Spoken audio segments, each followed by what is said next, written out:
for Tears to now be the fourth Vol to have 20 home runs on the year, which hasn't happened for a team since 1997, where four different players had at least 20 home runs. What is it about Tony Vitello's offense that like the last like 2 or 3, 4 years, it is just an offensive powerhouse for Tony Vitello's staff? They lift weights.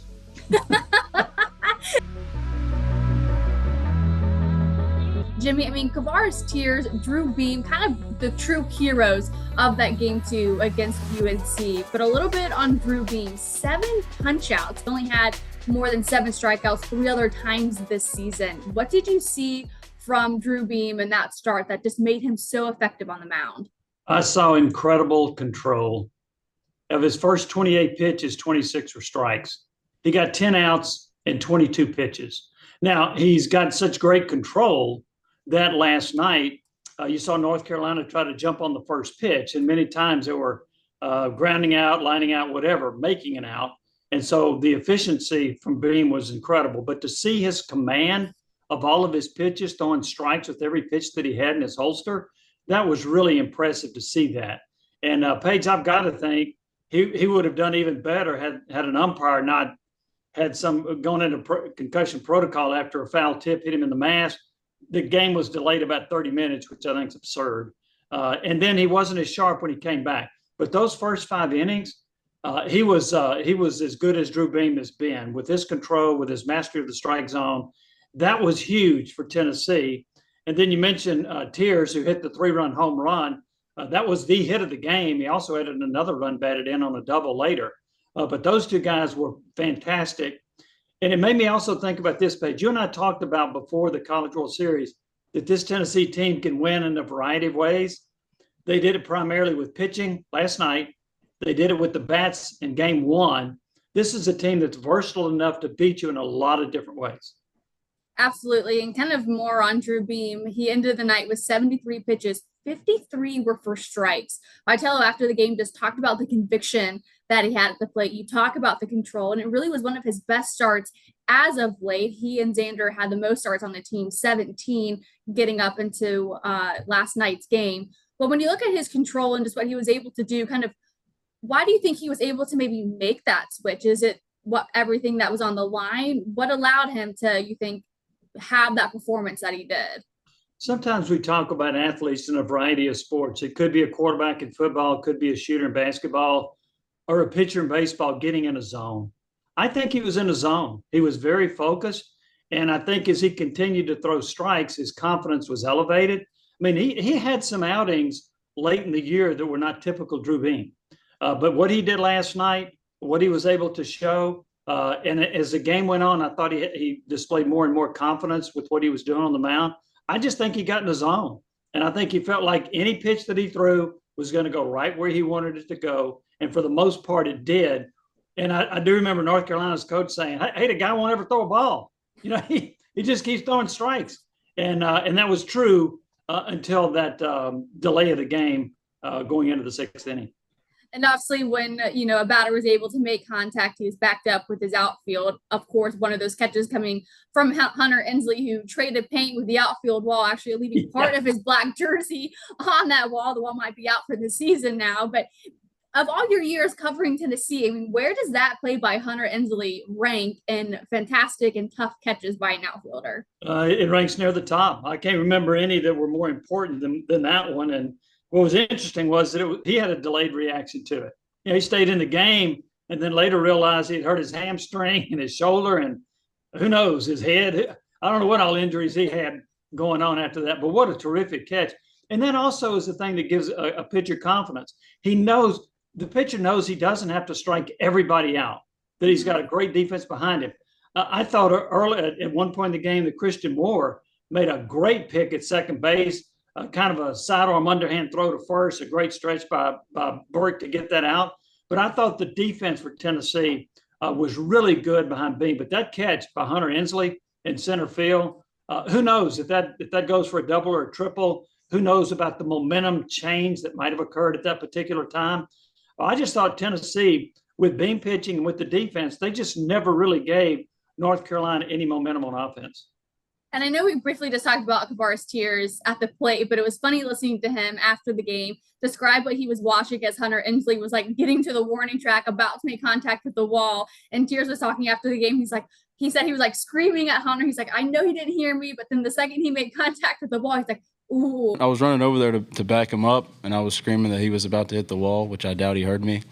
But once he hit it, my initial reaction was, ooh. And then I saw the ball still in his glove, and I was like, let's go. So a lot of different emotions going on right there. 2020 Ford Mustang convertible, $23,990.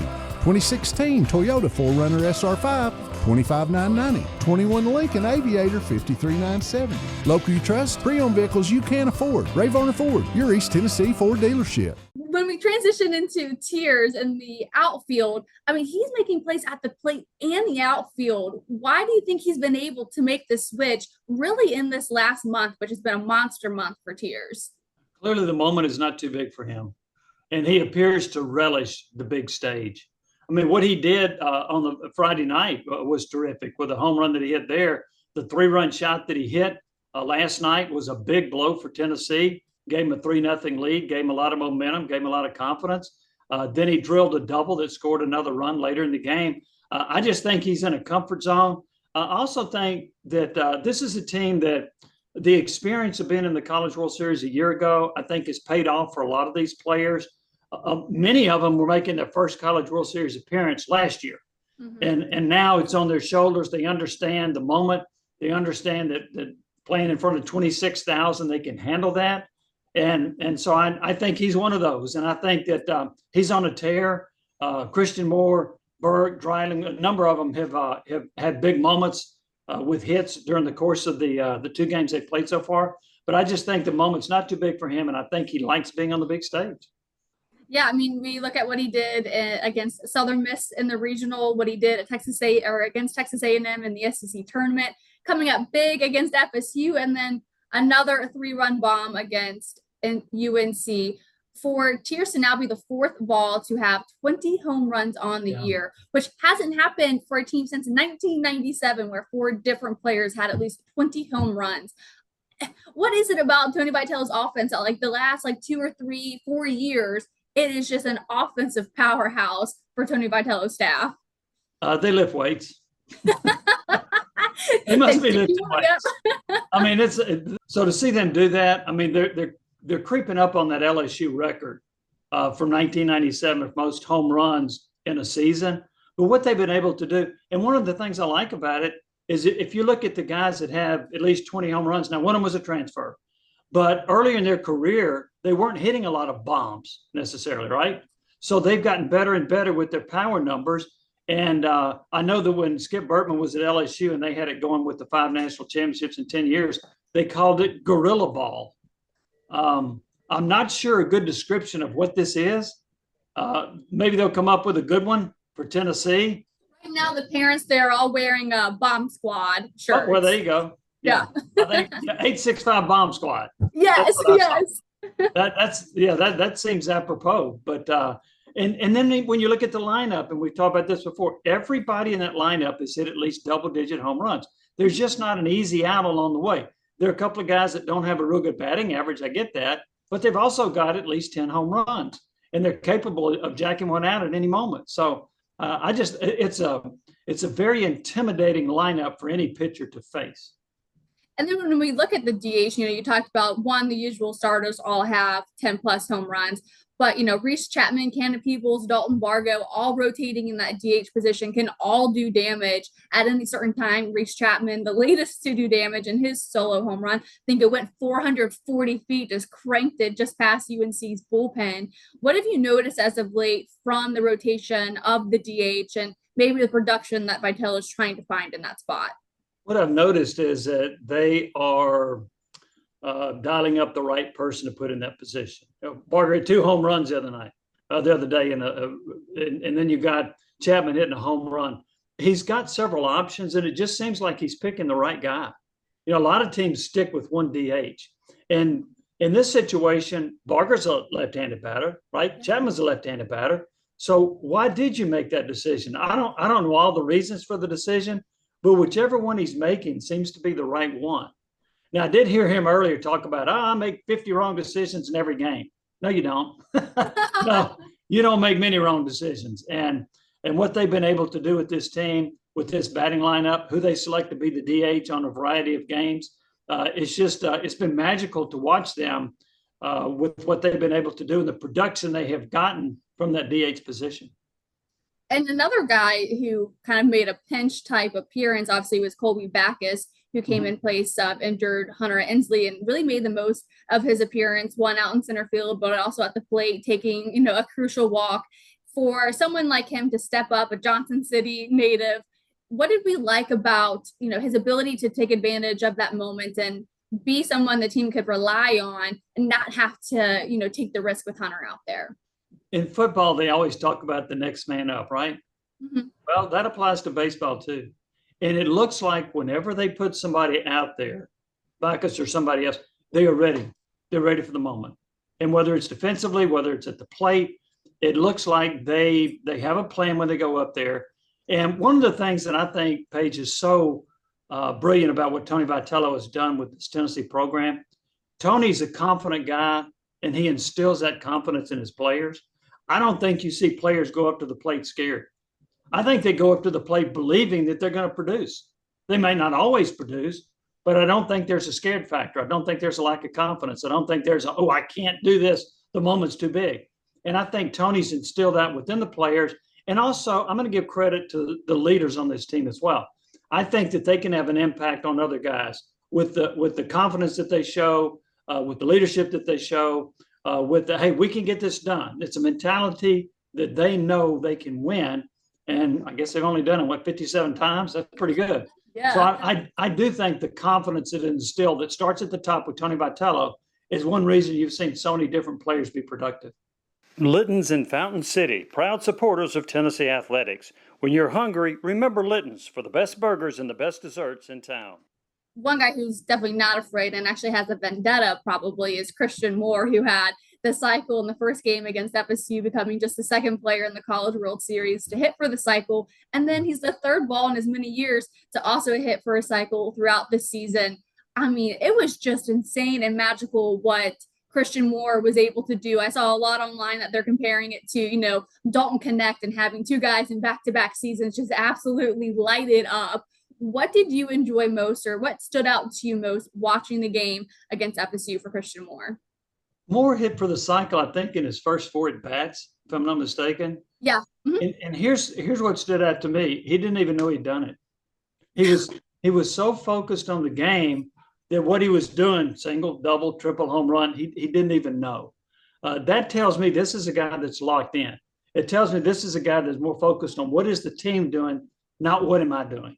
And Moore's had one of the all-time great seasons in Tennessee history. You're talking about Dalton Connect with basketball, and many people rank Connett's season among the best ever for men's basketball.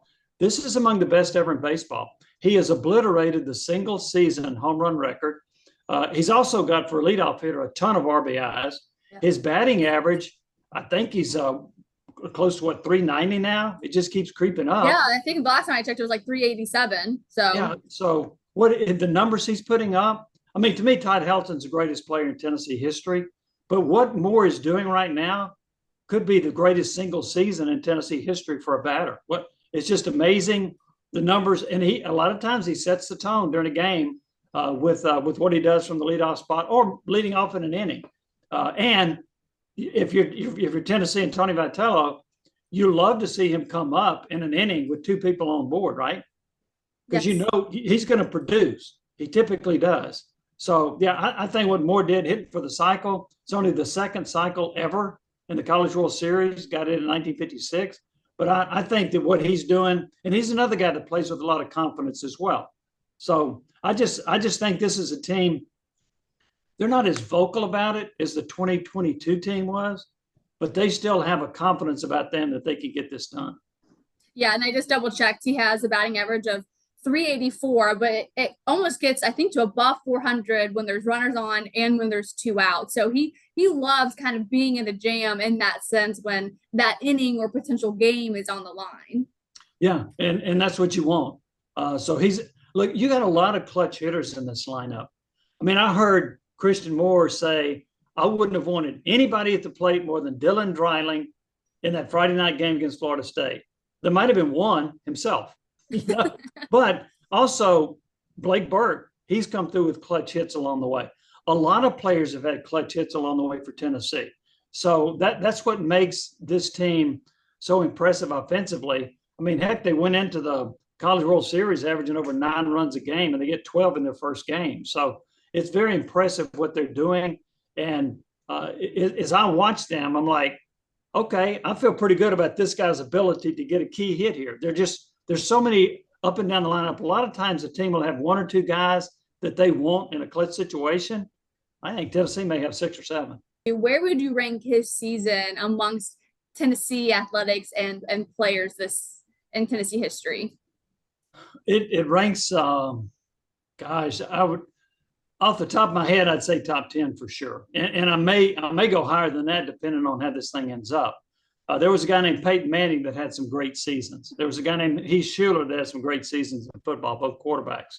And Todd Helton had a brilliant year for Tennessee in baseball. Dalton Connett. You go back to Ernie and Bernie Grunfeld, Bernard King in basketball. They had brilliant years. Tony White one year led the SEC in scoring at 24.2 points a game. So there have been a lot of great individual performances by Tennessee athletes. But the more I think about it, the closer Moore is getting to the top 5, not just the top 10. It's just been unbelievable to see what he has done, how productive he's been this year. Okay, so I want to bring us back to the mound. Obviously, we looked at Drew Beam. His first 5 innings were spectacular. Then you had a near 30-minute delay because of the home plate umpire needing to change out. But then Kirby Connell came in and got them out of that 6th inning jam. But with him and Beam were so hype as the inning was closing. And it was such a night and day difference between game 2 and game 1 when it came to the arms that they were able to get out of the bullpen and the production that they got from the arms. What was so effective about Tennessee and its pen in game 2 versus game 1? What was interesting, and you and I talked about this before the College World Series started. I made the comment that I thought Tennessee's bullpen was as good as anybody in the country. And then they come out against Florida State, and they have one of their worst outings of the year. The first 3 relievers that came in gave up 10 hits and 10 runs. And that really put Tennessee behind the 8 ball. They're down 9-4. They're down 11-8 in the bottom of the 9th inning, and they came back to win. The difference is their ability to flush it. Kirby Connell's been a terrific pitcher for a number of years at Tennessee, and he didn't let that one outing affect him. He came in, he was very sharp. Nate Snead came in, he was sharp as well. And I think that ability to just say, hey, okay, that's one game. Forget about this. It's kind of like a golfer. You'll see a golfer make a bogey and come back with a birdie. Well, that's what they did. They went out and did not pitch very well on Friday night. They came back on Saturday. They were very sharp, or Sunday, I'm sorry. They were very sharp and got the job done. But I think that's the ability to say, okay, that's one outing. I'm not going to let that carry over. A lot of times that takes maturity to do that. And I think that's what you saw. Those 2 pitchers have been around a while. And I would be shocked if the bullpen the rest of the way has an outing anywhere close to what it had against Florida State on Friday night. Which is important when you consider that Tennessee could face either FSU or UNC again. And now that they've got a couple of days break, which kind of makes for a weird schedule when you look at your Friday, Saturday, Sunday starts, it's now a Friday, Sunday, Wednesday start. But Xander Seacrest should get the nod on Wednesday, and the bullpen should be well rested by then. It should be. And here's the other thing, too, about Xander Seacrest. He was marvelous against Evansville in that super regional that they had to win. And he came in and got it done because there was a lot of angst after Tennessee had lost game 2 of that series. So he comes in, he was masterful. In his last, 4 or 5 starts, he's been terrific. Now, I'll say this. Based on what I've seen, I think Tennessee would rather play North Carolina than Florida State. Florida State was really good. And you could argue they were the better team than Tennessee on that Friday night, at least for 8.5 innings. So I think they've got more pop in their bats in North Carolina. But I expect Seacrest to continue to build off that great performance he had in the Super Regional. If he can go 6 innings again, limit the opponent to 1-2 runs, and then turn it over to a bullpen, which should be fresh, with Kirby Connell, with Snead, with a handful of others that are very capable. I like where Tennessee stands at this point. And by the way, on this point, it's very rare. I think I saw this note. If you lose the first game in the College World Series, the team has gone on to win it only 4 times in 42 tries. Wow. It just doesn't happen. That's why it's so important for Tennessee to start off 2-0. And by the way, Tennessee's only the 6th number 1 seed since they did these seedings in 1999 to start 2-0 in a College World Series. But the only one that won it was Miami in 1999. But Paige, I really like where Tennessee is right now with their confidence, with their bats, with their pitching staff. I look forward to seeing what happens on Wednesday. And there's so much excitement around here. I mean, you're in Omaha. Good for you. I'm in Knoxville.